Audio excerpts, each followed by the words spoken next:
Welcome to Hardheaded Podcast. We're excited that you've joined us as we have a conversation. We found that a good conversation allows us to share what's on our mind, whether current events, what's grinding our gears, or our pet peeves. It also allows us to share our top 3, a list of our favorite things on any given subject, most of which are highly opinionated.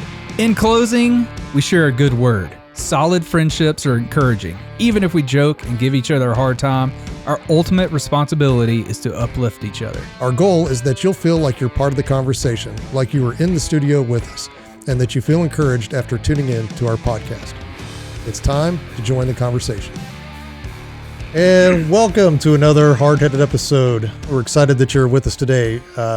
We are going to, what? What do you want, Chet? I need the book. No, you can't have it yet. So today, we're going to have a special guest of Chet's that Chet's known, and his name is Jodie Stokes, and he's written the book here, The First 20 Years, The Stories of a Louisiana Turkey Hunter. So he's going to be our special guest today. And then our top 3 is going to be top 3 battles In a movie. And then we're going to go on. Open to interpretation. Maybe. We'll have to see. It is open, but It's always open to interpretation and open to arguments. But typically you're the one that stretches the interpretation of what we're doing. Because y'all just aren't clear. And then Troy is going to bring us out with a good word. So anyway, Chet, why don't you go ahead and introduce Jodie for us? Jodie, welcome to the podcast. Hey, thank you. I appreciate y'all having me. I'll give a little bit of background, and actually something I was reminded of today as we go through this background. But Jodie and I we grew up in Central Louisiana. We don't sound alike because I'm an outsider. I was brought in Oklahoma. I was brought You were in imported later in life. Implanted. But Jodie and I grew up in the same community, went to the same high school. I remember being in, I don't know if you remember this, but we were teacher's aides for Mr. Conley there in the band, like your senior year, yes. I believe. Mm-hmm. Yeah, we goofed off a little bit. Long time ago. Lit some things on fire with some valve oil. That's and always whatever fun. else. You know, had a lot of fun. But after that, I became a firefighter because I guess fire was just so interesting after that. And you started out, I think, maybe while you're still in high school, volunteering with the local volunteer fire department. I did. My brother, he was really involved in the Oak Hill Volunteer Fire Department, and he got me involved, and it was such a rush, and you see what it does for your community, see how you help other people out. And then the rush of going into a burning building, like you've lost your brains. I mean, that's appealing to any 17-year-old, 16-year-old kid. So yeah, after that, it just kind of metamorphosized, and the Lord just blessed.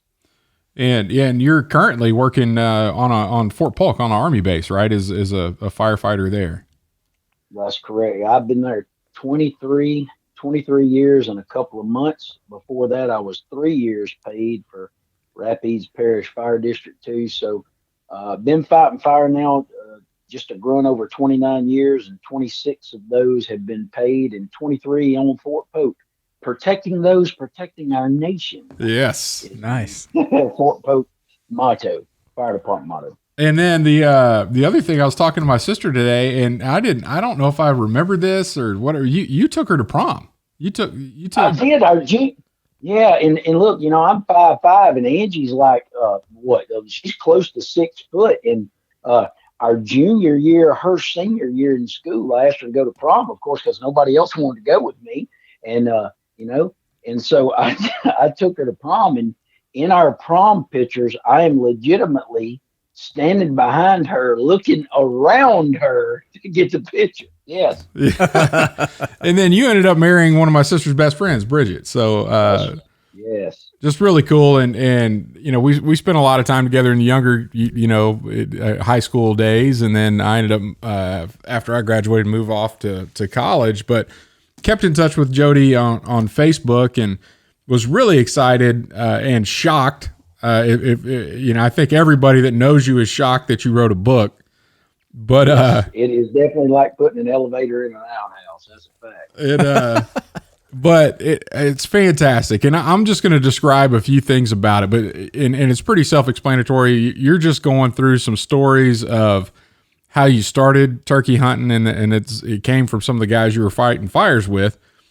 Yeah. And you got just multiple chapters of stuff that you learned, disasters that happened, getting skunked. And I could tell you when I was reading through this book that I felt like I was sitting in my experience with a lot of hunting was in deer camp, like just sitting around after it's dark and you got a bunch of guys with nothing to do other than eat and talk. And it felt like you're sitting in the room with Jodie at hunting camp, and he's just telling you all his turkey hunting stories. So it's a fantastic read for anybody that likes the outdoors or good storytelling. So Jodie, you've nailed that. You've always been a good storyteller.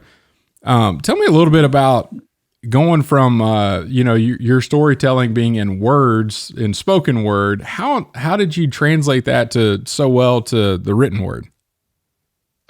Chet, exactly what happened was I was sitting around the fire station and I just got to thinking one day, what I've got all these neat experiences over a 20-year period, and I wonder what it would be like if I just started putting them down and on paper, for lack of a better word, and I went to typing them up, and another gentleman that I worked with had wrote a kid's book. Well, I was like, hey, look, man, I'm thinking about what would it be like to write a book, and this guy gets excited. He's like, oh, this is so awesome, and this is how you need to do it, and go this route. And I just went to putting down all the true things that happened. And I prayed, and I said, Lord, I want to do this, but there's no possible way that I could put it down without you being involved, because you are the guidance of all of it. And it was my way of being able to tell my story of how I got started to where I currently am. By the way, thank God above it wasn't a how-to book, because I got skunked again this year. But I did, and my son. And what makes it's bittersweet is, when you got a 17-year-old kid, and your 17-year-old kid that you brought up hunting, he kills one and you don't, on public land, mind you. He's hard to deal with. Yeah. Might be the reason why we sent him to the Marines, so I didn't have to deal with it. But through that, I just went to tell them the true things of all that happened, and got a chance to put the word of God out there with it too. Yeah, and that's woven in there so well. And I'll just say, this is a parenting book too. Your chapter 25, when you talk about taking Noah out for, I think, the first time. Well, actually, it was a few stories with him right out of the gate. You did a really good job, and we're all three of us are outdoorsmen. We all three have had our kids, out fishing, hunting, and shooting at things. And I actually had stone on a turkey. I don't know. It must have been 5 years ago, and it was a disaster. And I was reading your chapter 25. It was called Father and Son, and I was like, man, you did that really well, because you walked that fine line of doing everything that you could to put him on a bird, but also not doing so much that you got him worked up and hating hunting. Yeah, and we all run into that, as fathers. And you got sons or daughters for that fact. They don't even have to be hunting. It could be, you see a lot, softball, soccer, that you want your kids to do so well, and you want to see them succeed, and it makes you feel good.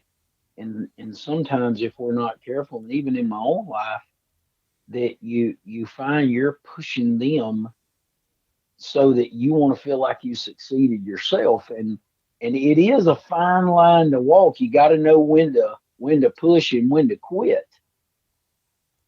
Yeah, and you did that really well right out of the gate with Noah. And the other thing that didn't come through your book, and I think this is something, and it may be just because you're so used to it. On average, how many snakes do you see on a turkey hunt? And a lot of that depends on where you're at. Now this year I didn't see any. Yes, I did. I seen two in one wad, but it's not uncommon at all. Yeah. It's not uncommon. And that was one of the things that my dad was always concerned about out turkey hunting was with me was snakes. Like they were, you get a little copperhead and some pine straw and you're going to go sit down by a tree.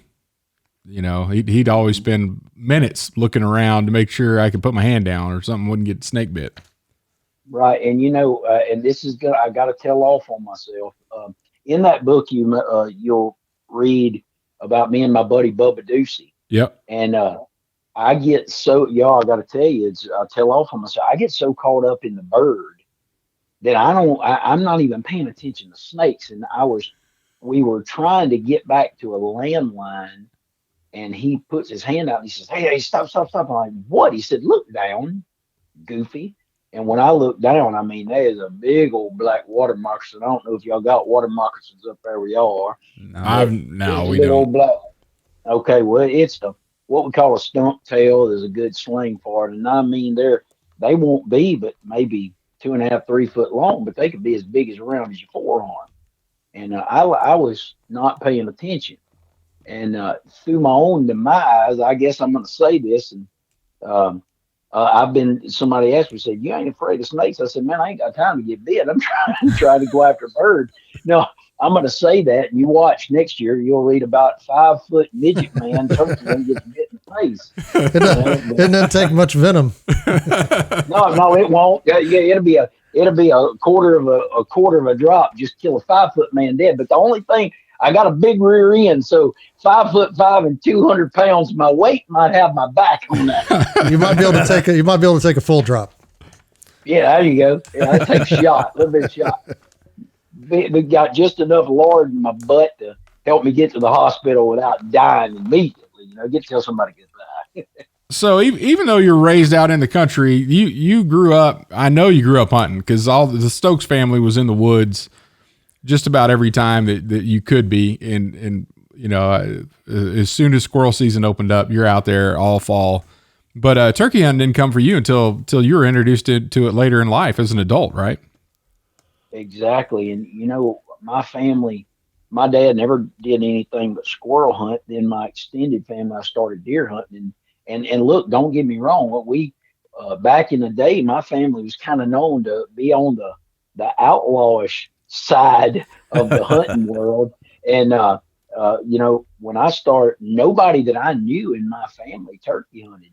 And, when I first started talking about turkey hunting, told them that I had killed my first bird, I started having one particular relative that was leaving me feathers in October during squirrel season. Now, let me explain to you something. We don't have a fall turkey season, okay?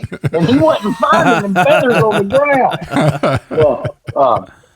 I had another man tell me, he said that to get under another guy's skin, he would always say, it seems that hen turkey breasts taste a whole lot better in the fall than they do in the spring. And you can't kill a hen at all, period, here. But yeah, I met up in my introduction of the book is like that. I worked with a guy named Dale Albritton, and he cared enough about me as a friend. You start in a fire department like anywhere else, and it may be a little more difficult to have friends and find friends that would want to take you hunting or go with you on a hunt. Well, deer hunting wasn't no big thing, and I didn't know nothing about turkey hunting at all. Yeah. And if you'll read the introduction for the book, it all started out with a piece of fry meat. Yep. And that's typical. Meat got something between my teeth chewing on it. When I probably ought to have tofu instead of something fried like bacon.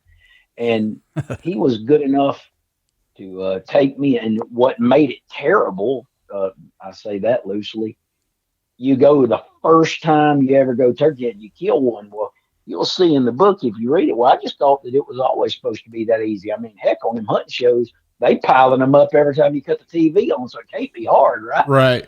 And I actually have a story about that, and I don't know if you've ever heard this. Is one my dad told. So my mom's from Ohio, and my dad was raised in Arkansas. And my dad got into turkey hunting back when I was, I don't know, first, second grade. We were still living on the Air Force Base. And every March, my grandmother and grandfather from Ohio would come down to visit. That was their time of the year to come down, hang out with Sears. And, my mom was very particular about, hey, you need to spend time with your in-laws. And, it was right in the middle of turkey season. So Dad wasn't a big fan of that. So he got the bright idea to say, well, I'm going to take my father-in-law turkey hunting. Like that's just what we're going to do. So we can spend time together and I can still get to go be in the woods.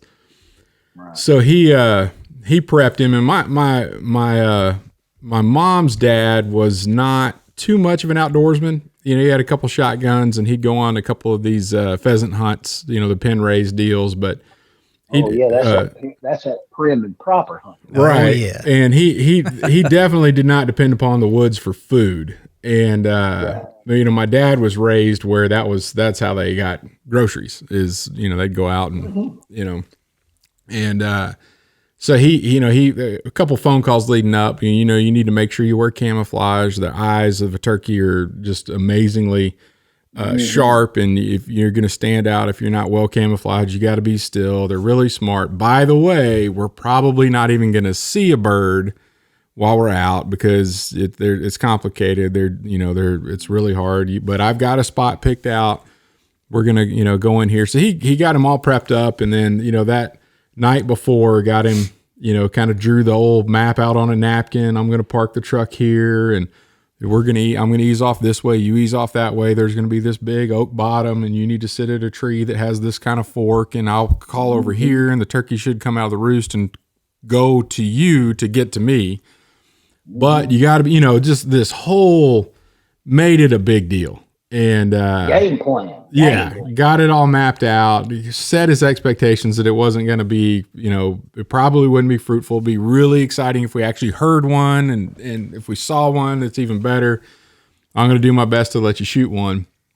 And they slip into their spot, and Dad gets out of the truck, eases out and pushes the door closed and leans on it with his hip to shut the door as quietly as possible. My grandpa gets out, slams the door, and is like, "Hey, where'd you say it?" He's, my dad's like, "Shh, you got to be quiet. We're hunting now. You got to, and my dad's like, you got to ease your way down this ridge into this bottom. And, by easing, that means take 5 or 10 steps and stop real quietly next to a tree and just kind of see what you," and he said, "I'll be doing that and calling from the other side and see if we can't hear a gobble," all this stuff, So they part ways, and my grandpa literally just starts going through the woods as fast as he can. Doesn't stop, doesn't slow down. And my dad's just like, this is a disaster already. Nothing.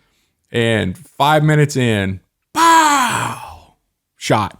And my dad's like, oh my gosh, what did he see a squirrel? Did he drop his gun? What in the world happened? Did he shoot himself? Yeah. So he comes up over the hill, and my grandpa's walking out with a turkey. This is the easiest thing I've ever done in my life. I was walking down through the woods, and then I heard the commotion up above my head, and this gobbler flew down out of a tree and landed right in front of me and stared at me, and I shot him in the face, He's like, oh no.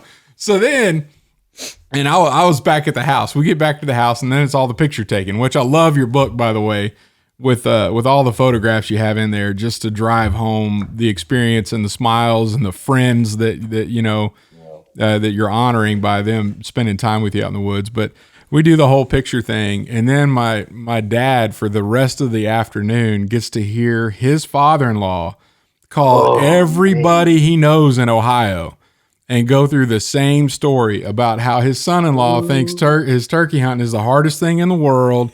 And all you got to do is just walk in the woods, and they fly out of trees, and you get to shoot them. It's not hard. He even hunted last year and didn't even see a bird. And I'm out here. I just walk through the woods and shoot one, Man, he's putting that sandpaper on him hard. Over and over. It's like he'd hang up the phone, and then he'd dial it again and call another buddy and go through the whole story again. And my dad's like, I'm never taking him hunting ever again, So then I literally still have the picture. There's my grandpa holding the turkey with the fan out, smiling, grin, the ear to ear, and my dad is literally just looking at the camera straight faced, like I don't even want to be here for this. Right. If that picture had sound. Yep. No, that cracked. But I thought about that story while going through some of your stuff too, because you just never know. Every time you step into the woods, you never know what's going to happen. And sometimes it goes unbelievably well, and sometimes it doesn't. That's right. And, I guess that's what makes the pursuit of game so awesome because, first of all, thank the Lord that we live in a country that we can hunt. But what's neat is, and all of you three being hunters yourself, it all can change. It can be the boring, most unproductive day in the world. And you're sitting there thinking, I could be at home reading the phone book or watching paint dry. And then all of a sudden, boom. And 30 seconds later, you got groceries on the ground, Yeah. And not only that, your excitement for it. And I know you had some friends of yours that got you into it, but you've done a pretty good job of being an ambassador to the sport of turkey hunting for your friends as well. And I'm just, it's one of those things, to be honest with you, Chet. It's it's humbling to me that, first of all, the guy never had to take me hunting. He never had to take me to his spot and call me up a bird, because I've looked at that many times and thought, look, I got to confess the sin of selfishness, because I'm thinking, I ain't taking nobody here. This is right. This is my hole. I don't take nobody here. Well, and then you got that, and to tell you, like me and you talked on the phone, for me to write a book is like way out of my element. I'm telling you, look, I'm a high school graduate, and I was a plumber, and then I went to work firefighter, and I'm a paramedic.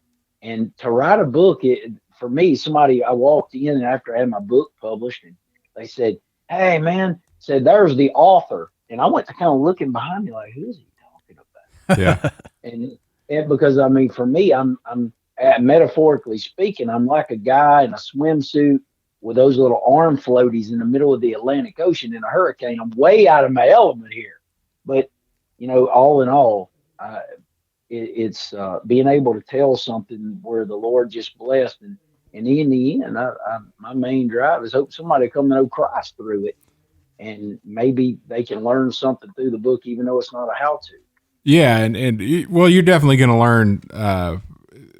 Like I said, you're not just about turkey hunting. You're going to learn about parenting. You're going to definitely learn about who Jesus is. Every one of the chapters ends with a Bible verse that kind of ties into the story that he just told, which is fantastic. And Jodie, one of the things I'm really excited about is and I was telling when I was talking to Troy and to Matt about this, the ending of the book, your chapter 42, what a way to transition, because your relationship with Christ is threaded throughout your entire book, because it's stories about you and the people that are in your life. But then to really put an exclamation point on it, to just talk about, hey, if you don't know what I'm talking about, let's go through some detail here. And I think that's just fantastic. And one of the reasons, and this is just me, and thinking, why you did this and why it probably wasn't something you ever set out to do. But I think your desire to share Jesus with other people, and you do this by supply preaching and by filling in the pulpit at the church that you go to. And you do it through telling stories, and to be able to document that and have that message out there for people that you don't even know that are picking up your book, for going out there to, just to read about turkey hunting stories. I think that's why this is on paper, is for you to share the gospel, through a passion of yours that bleeds out, to the people that read your stories as well. I mean, they could see your passion, and I just say, God bless you, man. I'm really, really excited that you did this. And been recommended this book already and thought nothing better than to get you on here and let our audience know about what you've done and how much fun it'd be to pick up a book, which is we've got a link to it in the show notes. So if you go wherever you are, if you click on the episode description, you'll see a link to Amazon where you can go buy Jodie's book. So I think it's fantastic, man.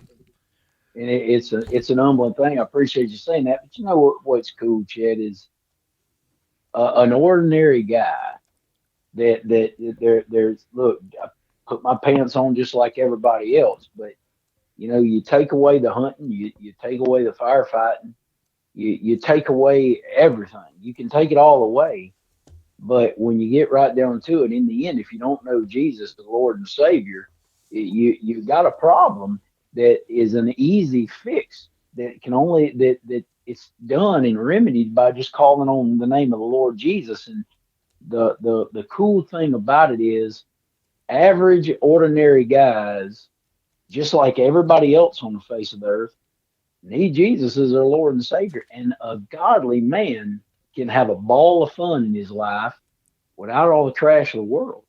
So yeah, and that's the way you lead into that chapter 42, the last chapter of the book. And I'll be honest with you, I've been on hunts on public land. It primarily happens to me on duck hunting. And the last thing you want to see, you know, right before the sun comes up, is another headlamp walking down through the woods to your honey hole. Or in your case, like you talked about, you're set up right there on a gas line and you hear a 4-wheeler coming. And, you know, typically, you know, is in the word as I am, I typically get frustrated in those scenarios. And he had Jodie sitting there on a turkey hunt and had a pipeline worker come up, and next thing you know, that dude's accepting Christ, because it wasn't just about I'm going to wait for this guy to get out of my turkey spot, or I'm going to get up and walk away before he even shows up because he ruined my spot and I'm going to go find something else. He's like, oh, there's an opportunity to meet somebody, and you get to talking, and the guy has a need. And Jodie took that opportunity to share with him, and then goes into detail a little bit more for those that may be interested. So, I mean, your heart is in turkey hunting, but I think you have a bigger heart for people. Absolutely. I mean, you know, hey, in the end, what's a turkey? And I love it. I love to deer hunt. A deer hunt throughout the season. If it's not on Sunday, or I'm not at work, you know, I'm in the woods unless something comes up. We hunt. We got a long season here in Louisiana, and I love to turkey hunt more than that. But you know, what's eternal life? You know, that's the big thing. And so there was that opportunity where the Lord just kind of punched me in the jaws. Like, you know, it's kind of like what Mordecai told Esther, for such a time as this. And so there's been times in my life where I didn't seize those opportunities, but thank the Lord for those that I did. And it kind of spurs you on and gives you that confidence to say more for Christ. Yeah. Yeah. And that's just evident. I mean, it's evident in your life in general, but, you know, for the folks that don't get to see your wonderful Facebook posts and some of your videos where you just go and talk and, you know, everybody can kind of see your heart there. But now you could just, somebody that doesn't even know, you can go to Amazon and buy a book and see the same thing, even though they don't know who you are, and find out a few good ways to kill some turkeys along the way. Yeah. Or find out some, you know, there's some other neat things in there. A guy really humbled me. He said, man, I know you didn't write a how-to book, but he said, learn more about turkey hunting through your book and than I ever did on any hunting show. And, you know, you think about things where you surround yourself with really good friends who give you tips. Like if you read the book about, you know, when you get a kid to shoot a gun for the first time, you shoot at something, they'll blow up and it takes their mind off the kick. And it's the simple little things. You reminded me that story, because it was blocks of ice that he was getting his kids to shoot. It was a lot more fun. And I took Troy duck hunting up here back when you were living in Louisiana, and we went out to the lake and it was frozen over. Yeah, that was fun. And we found a little place. I don't even think we killed any ducks. We don't think we saw any, or none came in, because the lake was just basically ice. And then he's chomping at the bit. Hey man, do you think think I can just shoot this ice? You think I can shoot it? And sure enough, man, we're out there blasting holes in the lake. Yeah, that was fun. Having a good time. That's the story about getting your kids going with that. Reminded me of that.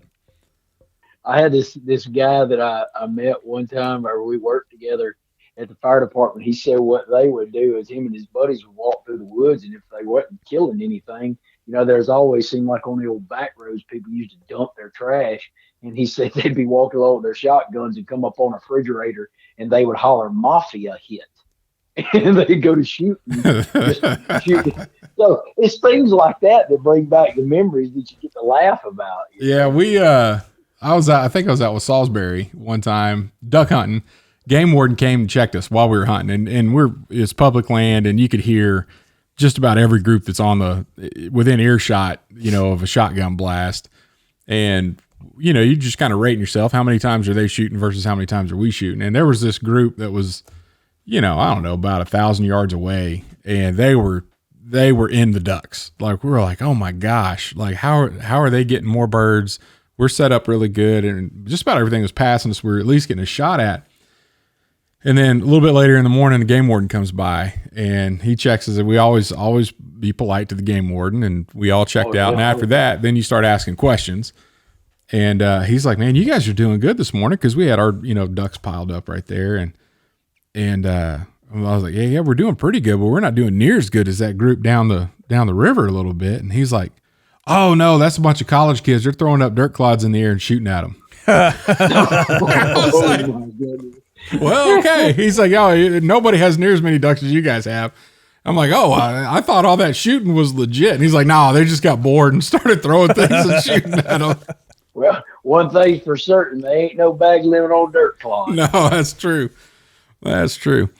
Well, hey man, I think we're gonna wrap up our first segment here, and then come back after the commercial break with our top three, which we're gonna hear your top three as well.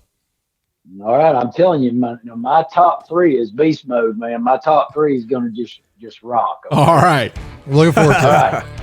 At Admiral's Pennant, our mission is to offer the latest and refined, high-quality masculine products and services to the modern gentleman, as well as provide him with the tools and products necessary to look, act, and feel confident in his appearance and social interactions. Check it out at admiralspennant.com. Without it, you might as well shave. We're back and moving on to our top three. And today's top three, again, is battle scenes from a movie. So, Troy, why don't you lead us off? All right. For number three, I had fun with this one. I actually watched it over again today on YouTube just to make sure it was worthy of my top three. And as I remembered it, it certainly is. It's the Battle of Sterling from Braveheart. Oh, yeah. Good one.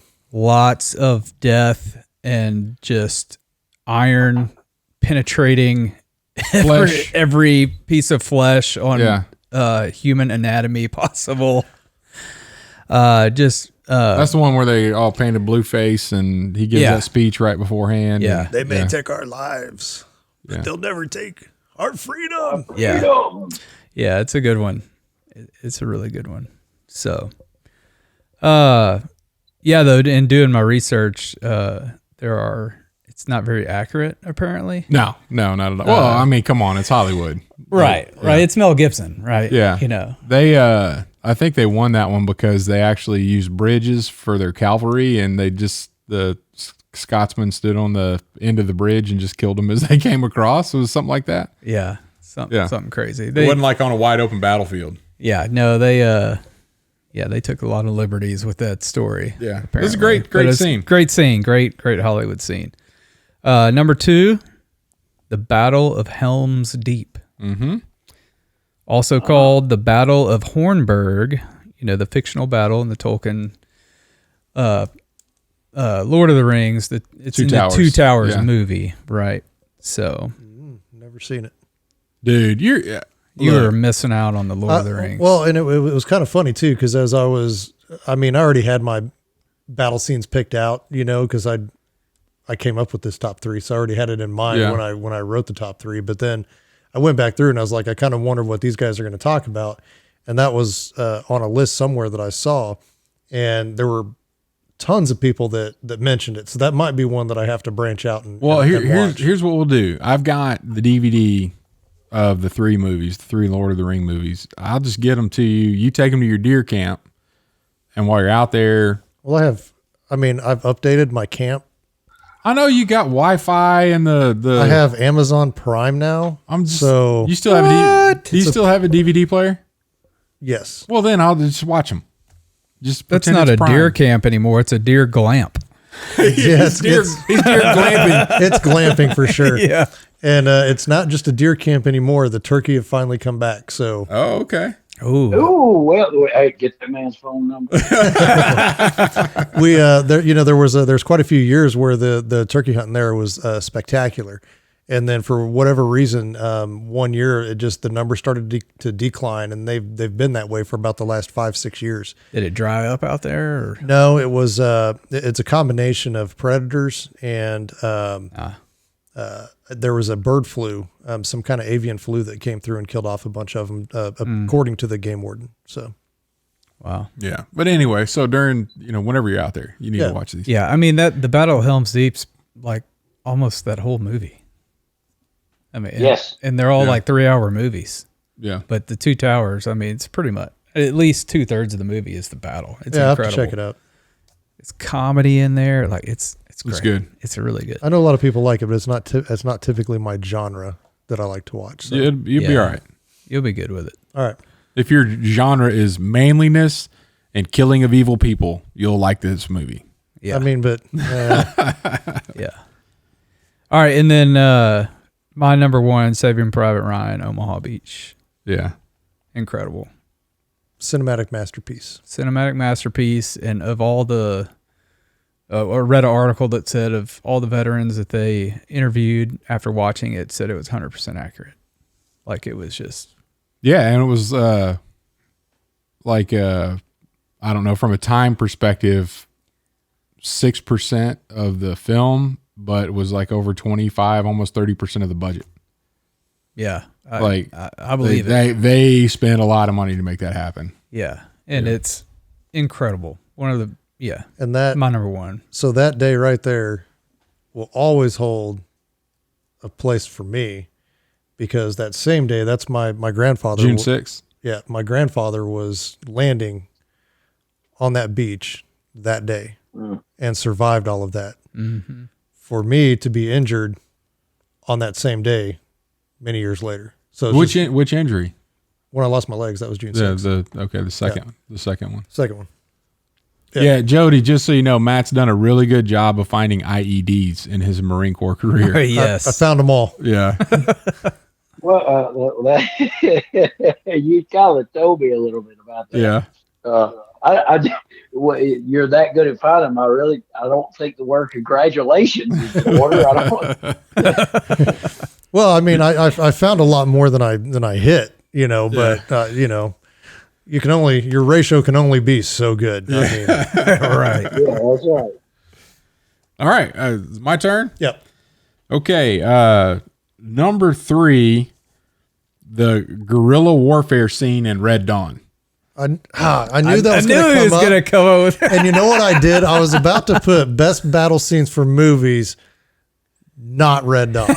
except Red Dawn. But the scene, it starts out with she's on the bicycle at the gas station, and they steal her picnic basket and put it in the tank, and then it blows up, and then they try to track her down, and they pop out of the foxholes in the field and gun them down, and then the music starts, and then it's just them slaughtering Russians and Cubans for a solid 3 or 4 minutes. That's an awesome battle scene. It is. That's when the Wolverine, he stands up and holds the AK up. It's like Wolverines. That's part of that. That's one of the best battle scenes in movie cinematic history. No. Like we said, it's open to interpretation. All right. So my number 2 is the ambush scene in Last of the Mohicans. So, yeah. That's a good one. You gotta be kidding me. That's my number 2. no, sweet. Nice. When they're walking them I'm out, thinking. that I'm thinking. the scream from the trees when they all start yelling, and oh man, I'm telling you, that scene, that's the way they shot it too from way up above. Yeah, that's a good movie too. The Yeah. whole thing's good. It's been a long time. Yeah, so we know Jodie's going to have a good list if that was on it. Yeah, I am. But I got to say, I maybe I spoke too soon. I think I've got a different. Oh, okay. And then number 1, the Battle at Helm's Deep, Lord of the Rings. Oh, Look at nice, that, Troy. Right on, It's a great Matt. it's a great scene. It's incredible. It makes me want to go watch that whole series. Yeah. Yeah. It's good. It's that good. Tolkien, man. Tolkien. I bet you Jody doesn't have Lord of the Rings on his. Oh, we'll see. We'll see. Well, let's All right. find out now. Yeah. I'm going to tell you, I do not. Perfect. But I am a Lord of the Rings. I am a Lord of the Rings connoisseur, if you will. Oh. But now get ready, because look, I hope that you don't. When I give you mine, I hope you don't think it. I hope this is not too forward. But mine are all better than yours. I mean, no, mine are all better. You Okay, actually number fit 3. right in. Yeah. Yeah. Number three.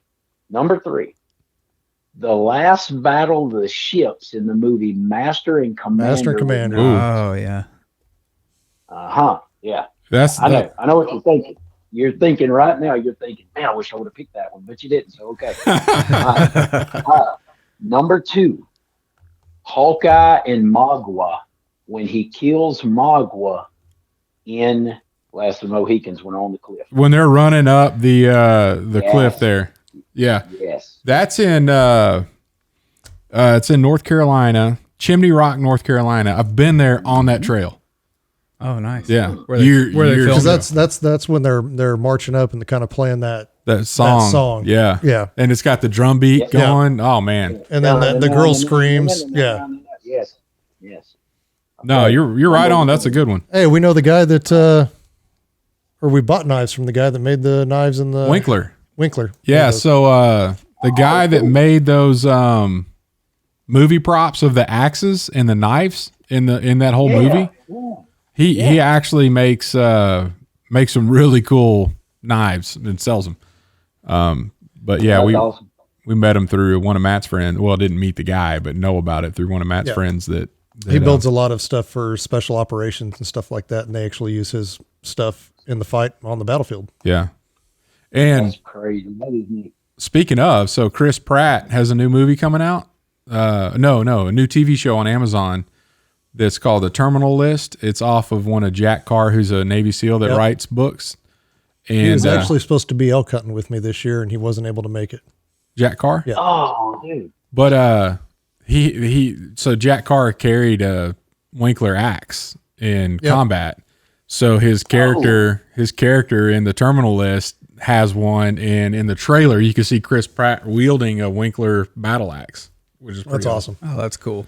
That is Anyway, sorry for interrupting there, but yeah, that was like no, this is interesting. This is Yeah. interesting to see, because what you're doing is you're kind of this all that time. That was a drum roll for my number 1, and I'm picking to take the center stage. This is get ready, because All right. nobody you're going to love this one. My number 1 and all time most awesome. When Benjamin Martin kills Colonel William Tavington in The Patriot at the end for the win. Yeah. That's a good one. That's a great battle. the character of that dude. What was this guy? What was that guy's name again? Benjamin Martin or The villain? Yeah, the villain. The villain was Tavington? William, Tavington. It was Colonel William Tavington or something. that actor and how that movie was written. I don't think you could watch that movie without hating that guy. No, Like, Oh, I No, still don't like him. That's been like 20-something years No, ago. no, I yeah. still don't You even see watch him- none of the guys in. yeah, you see him show up in another movie, you're like, I hate that I guy. don't like him, man. He's so And you know evil. what? He wasn't the original that was cast for that. I just read that like a couple of days ago that he wasn't the original cast member for that, but something didn't work out. They couldn't pay somebody enough money because it was a bigger actor, Yeah, and they couldn't pay them enough money. nobody could And- play that role better than that guy. No, and did. it just worked out. He Yeah. killed it. He Yeah. Every single time I see, It might have been every Kevin single Spacey time or I see, something like no matter that. what he plays in, and when I picture him going, "What's that stupid little boy? Yeah. Did he die?" And, Oh, you man. just Did he die? you just want to cut his throat with a bayonet Yeah. twice. right. That scene, the opening scene, when he goes full, Oh, when he goes full tomahawk on all yeah, those guys. dude, oh, that's yeah. a good. that's scene an too. incredible battle scene. Yeah, Absolutely. I couldn't put 2 Mel Gibson battle scenes on my list. The Ghost. Yeah, the Ghost. Yeah. The Ghost. Aim small, miss small. Yeah, that's Miss Small. Yeah. That's great. Man, that's good stuff. Man, that's such a good That's movie. that's one of my top all-time favorite movies. I don't know how many times I'm I've gonna seen have to that. rewatch that. It's now, so too. good. So good. But you sit back and you watch that show and you think, if somebody did that to my family, I kind of think I could relate, Right. but whatever. Yep. Yeah, That's a strong top 3, Jody. Good job. Thank you. I would say that I called 50 people to get them to help me, but I actually did that one on my own. You're right. that was good. I won one. Okay, but we got one more, right? Yeah, we got Matt's. Yeah. So nobody's done this today. Honorable mentions. I've got Ooh. 3. But I was going to let everybody get through. I didn't want to take up a whole bunch of them. I was Okay. gonna let everybody get through theirs. So Oh. honorable mentions. Karate Kid.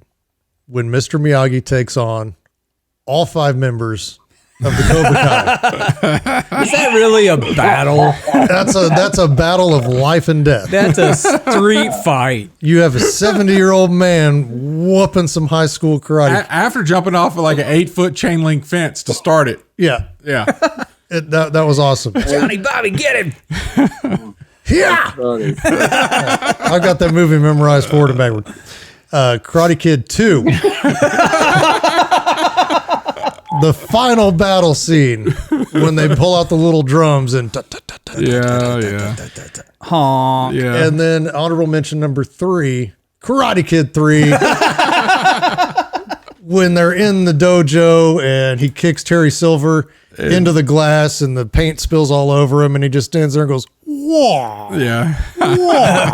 It's like, I don't need none of your fancy moves. I just kick the crap out of you. Yeah, I don't think. I can't wait to see what happens. If there's not a gun the next involved season. in any of your lists, I don't think I'm gonna write any of these So down. not to disappoint. Saving Private Ryan, number 3, Saving Private Ryan, Omaha Beach. Yeah, phenomenal. Yeah. Number Most definitely. Number 2, Braveheart. Same battle. Same battle. Oh, Battle of Sterling. Hey, Yeah. there you go. All right. But the one that we differ on is the number 1. Yeah.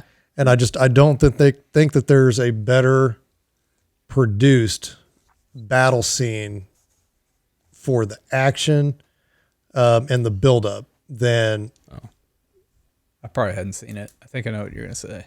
300. The battle at the hot gates.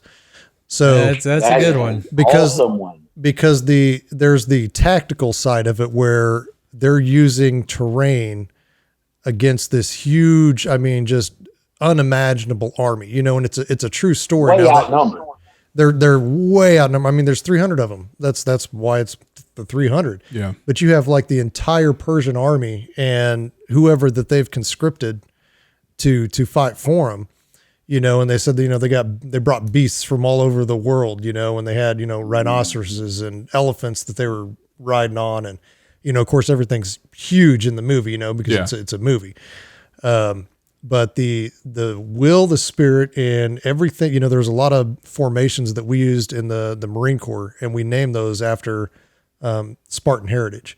And so, we had the phalanx and all kinds of maneuvers that we would use in an ambush or whatever it was. And to me, that movie is just, I've seen that more than I've seen Braveheart. I've probably seen 300 more than I've seen any other movie besides Karate Kid 1, 2, and 3, period. Yeah.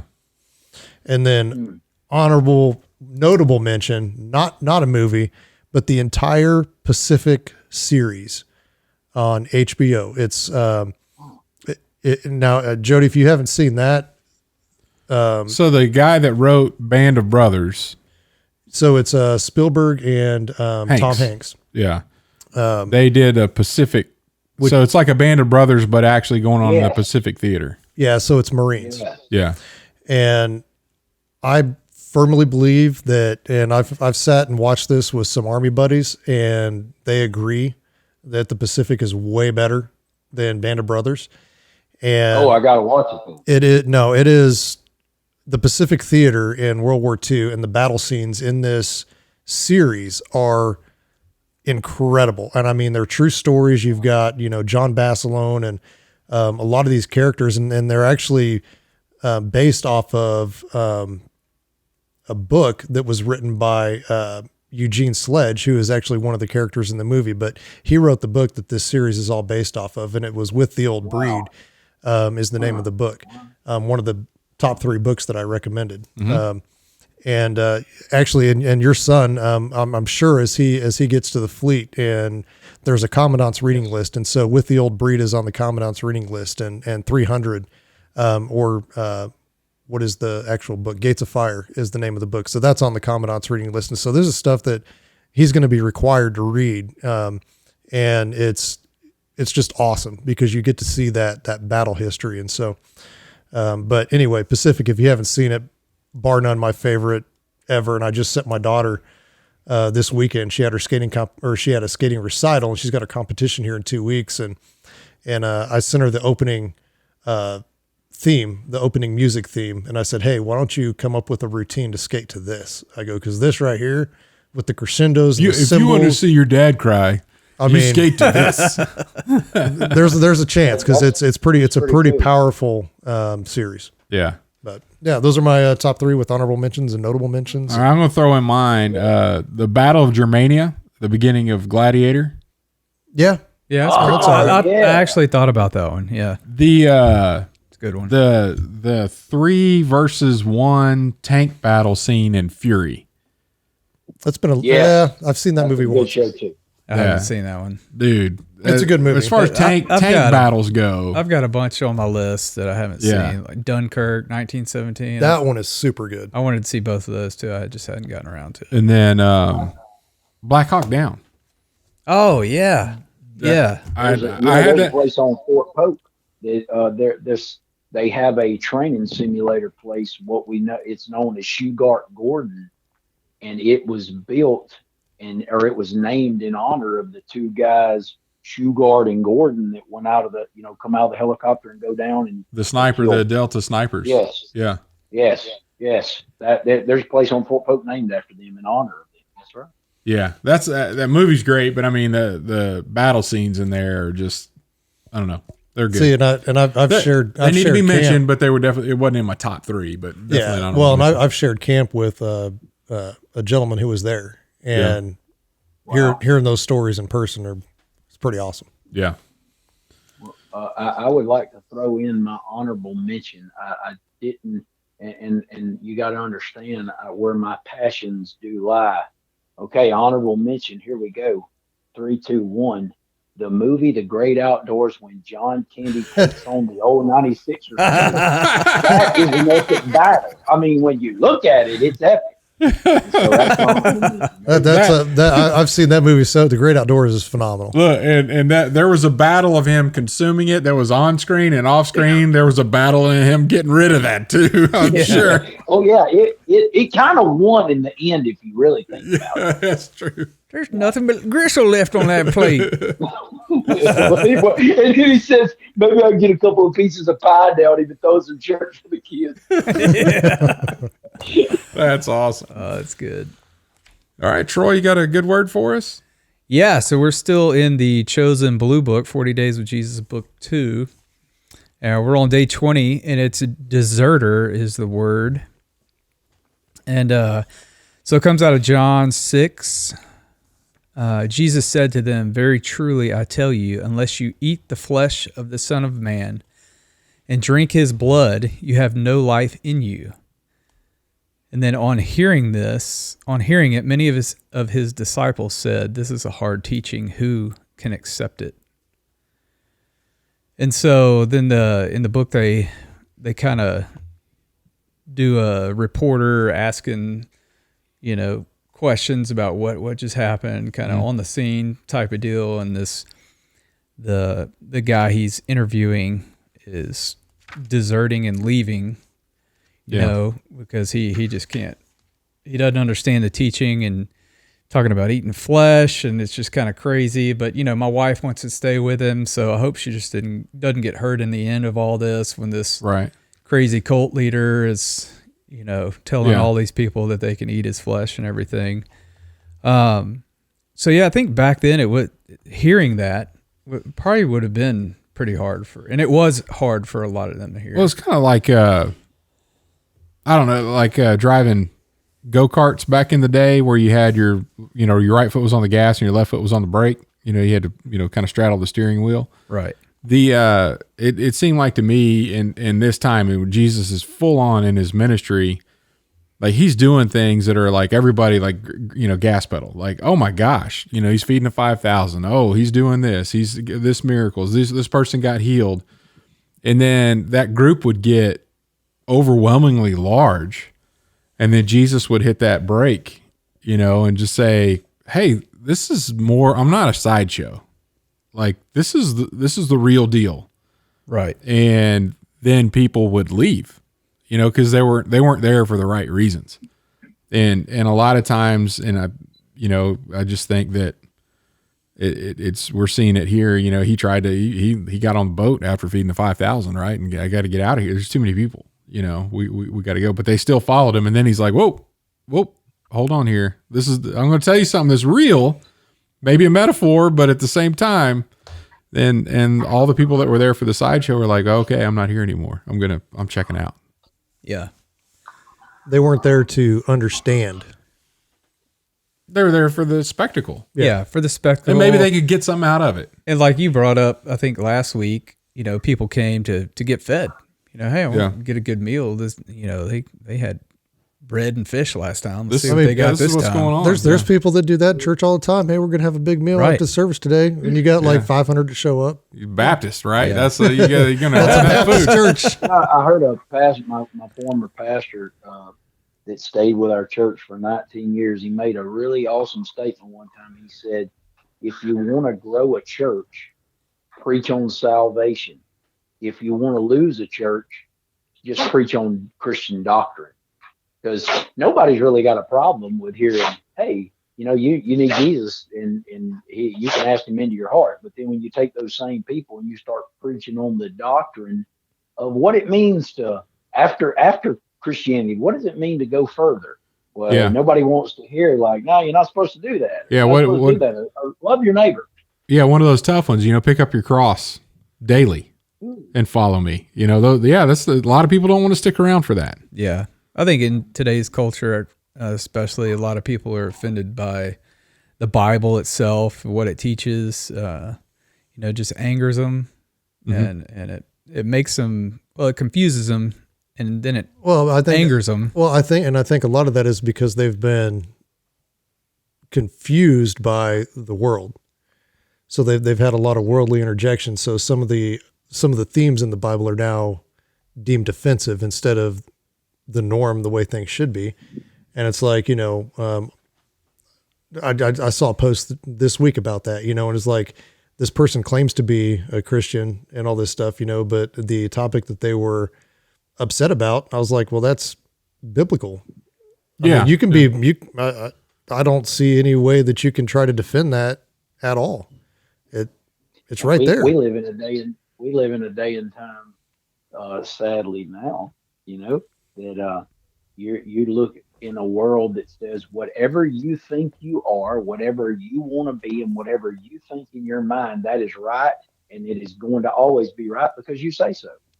Yeah. And we serve a Lord and Savior that inspired the Word of God that says we got a little bit stricter orders than that, and some things that the world says that is fine, we just don't believe that that's the truth. And I think Troy was covering that with this passage, is that I think it's intentional that there's some things in there that just don't line up with everyday people. And in this case, Jesus was saying some things that ran some people off. And like, look, not everybody's going down. This is actually the narrow path, right? This is not the wide path that everybody's on. That's funny too, because we were talking about that, and there were, what was it? I forget the story, but there were like 600,000, and only 2 made it through the gate to the Holy Land. That's a perfect example of heaven, right? Because that was the promised land, and there are all these people trying to get, and 2 made it in. Yeah. I mean, what's that tell you about the numbers we got now? You know, that makes you think like that's a really small. There's a lot of people that don't want to give up their perceptions, their thoughts, their selfishness, they want to live their lives their way. And that's not what the Bible calls for. Yeah. You know? Well, that's why they get mad at the Bible and people teaching it, because they don't want to give up their selfish ambitions, and it exposes darkness, right? Yeah. When you start reading truth and it just shine the light of the world will shine out all the darkness. So, and I've never read anything in the Word yet that by following it hurt me as a person. Right. Nothing. Yep. Very true. Because wasn't it Jesus that made the statement? He says, "I not only come to bring you life, but I come to bring you life more abundantly." Yep. And the word abundant is pretty awesome, you know? Yeah. Yeah. And it's in his abundance, not in what we're limited to in our abundance. Fame or fortune or, you know, all the things that are fleeting and temporary and don't last. It's his abundance, which is eternal.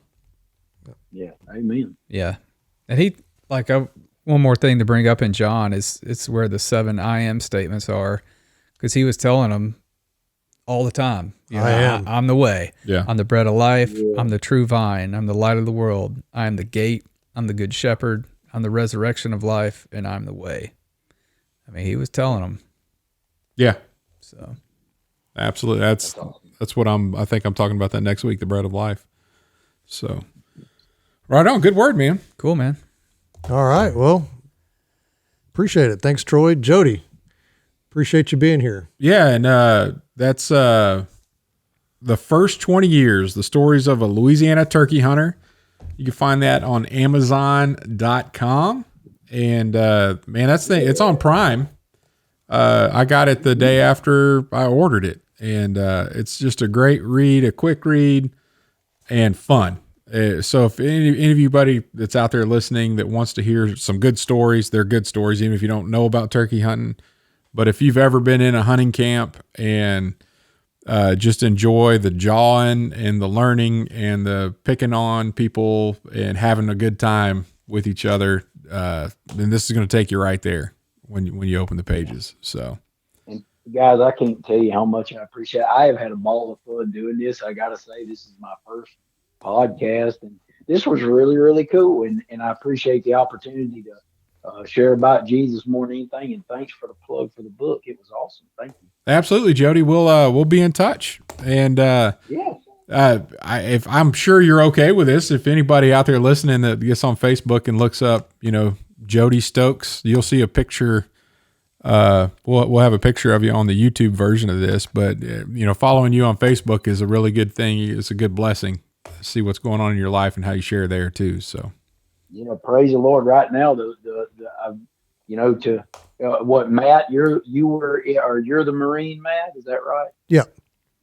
Well, thank you for your service, and who knows? There might be some days I might have to call and say, Chet, I need Matt's number. I need to cry on Matt's shoulder. I ain't heard from my baby boy, but no, thank you. I just want to say thank you for your service, and here lately, it's been posts about my son and him getting to where he needs to go. But I can tell you, I try to make sure that the book, a kid could read it. There's nothing offensive in it that anything like that. And yeah, send me a friend request. It's Jodie with a Jodie. My mom and dad spelt my name like the girl. It was definitely not my idea. Nice. Yeah, Jodie Stephen, Stphen, and that's a whole nother story in itself. We probably don't have time. Hey man, we'll have you back on to hear the second 20 years whenever you write that book. That's right. Oh yeah, you know, I've been thinking about maybe getting my relatives involved in writing the true unadulterated stories of what really happened at all those years at the deer camp. But I'm afraid that nobody would want to tell the real stories, and thank God the statutes of limitations. No, I was going to say statute of limitations over. You're good. Yeah. The game warden, as my dad was a kid walking around town, the game warden would always seek him out and ask him if he's had any of that good squirrel and dumplings that his dad cooks. And he'd do that in the summertime because he was trying to find out if my grandpa was shooting him out of season. So my dad was already coached. He don't give the game more than any information. Yeah, that's right. That's right. Don't tell them nothing. Don't tell them nothing. All right, Jody. You have a great rest of your day, and thanks for joining us on the episode today. Thank you, fellas. Appreciate it. Love y'all. Thanks for listening to the Hardheaded Podcast. Don't forget to share this podcast with others to help us get the word out. Also, if you haven't yet, please rate and review the show. This helps our podcast show up in other people's suggested shows that may or may not have listened to us before. Thanks for listening, and we'll see you next week.